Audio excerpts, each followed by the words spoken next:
बारे में हमने बयान किया हुआ है। तो सबसे पहला ये इंसानी बॉडी है जिसका सबसे बड़ा उज़्व जल्द है और ये हमारे पूरे जिस्म को डांपती है और हमारे जिस्म के दर्जा हरारत को मुस्तकिल रखने में अहम किरदार अदा करती है। और इसके बाद ये आ गया मस्कुलर सिस्टम। मस्कुलर सिस्टम बुनियादी तौर पर मस्कुलर टिश्यूज़ का बना होता है और ये हमारे जिस्म में हरकत का जिम्मेदार है। और इसके बाद ये नर्व सिस्टम दिमाग, स्पाइनल कॉर्ड और नर्व्स के गुच्छों पर मुश्तमिल होता है और ये हमारे जिस्म से पैगाम को दिमाग तक और दिमाग के जो पैगाम होते हैं वो पूरे जिस्म तक पहुंचाने में किरदार अदा करता है। और उसके बाद ये सर्कुलेटरी सिस्टम बुनियादी तौर पर दिल, वेन्स और खून पर मुश्तमिल होता है। जिस्म से जो होता है डीऑक्सीजनेटेड खून वो दिल में जाता है, दिल से ऑक्सीजनेटेड खून बाकी वेन्स में वो पंप कर देता है। तो इसी तरह हमारे खून में जो हमारे जिस्म में जो खून का सिस्टम है वो सर्कुलेटरी सिस्टम कंट्रोल करता है। और उसके बाद ये रिब्स आ गई। रिब्स, थोरेक्स, वर्टिब्रल कॉलम और स्टर्नम्स पर मुश्तमिल होता है और ये हमारे अहम ऑर्गन्स मसलन फेफड़ों और जिगर और फेफड़ों वगैरह की हिफाजत करता है। इसके बाद रेस्पिरेटरी सिस्टम आ गया।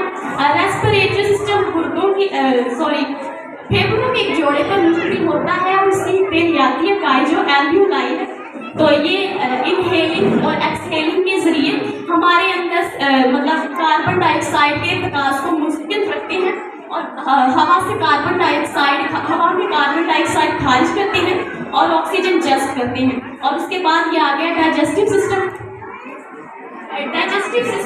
मेदे, जिगर, लार्ज इंटेस्टाइन और स्मॉल इंटेस्टाइन पर मुश्तमिल होता है। मेदा हमारी खुराक को डाइजेस्ट करता है और जिगर खून बनाने के साथ साथ मेदे में डाइजेस्टिव एंजाइम्स भी खारिज करता है और जो मादे या खुराक हमारे जिस्म के लिए ज़रूरी होती है वो स्मॉल इंटेस्टाइन में चली जाती है और जो बेकार मादे होते हैं वो लार्ज इंटेस्टाइन में होते हुए हमारे जिस्म से खारिज हो जाते हैं। उसके बाद ये यूरिनरी सिस्टम गुर्दों के एक जोड़े, यूरेटर के एक जोड़े, यूरिनरी ब्लैडर और यूरेथ्रा पर मुश्तमिल होते हैं।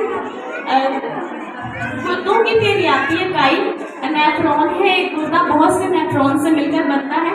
गुर्दे खून को फिल्टर करके पेशाब बनाते हैं जो इन यूरेटर्स के जरिए यूरिनरी ब्लैडर में आता है और जब हमें महसूस होता है तो ये सारा यूरिन एक नाली यूरेट्रा के जरिए हमारे जिस्म से बाहर चला जाता है।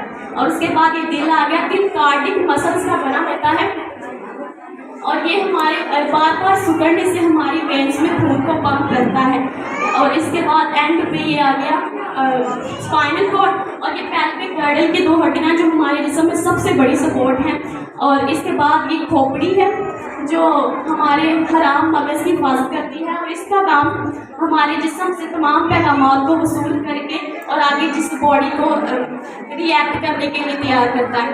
और इसके बाद और इसी तरह के तमाम ऑर्गन्स और ऑर्गन सिस्टम्स मिलकर हमारी बॉडी को फॉर्म करते हैं।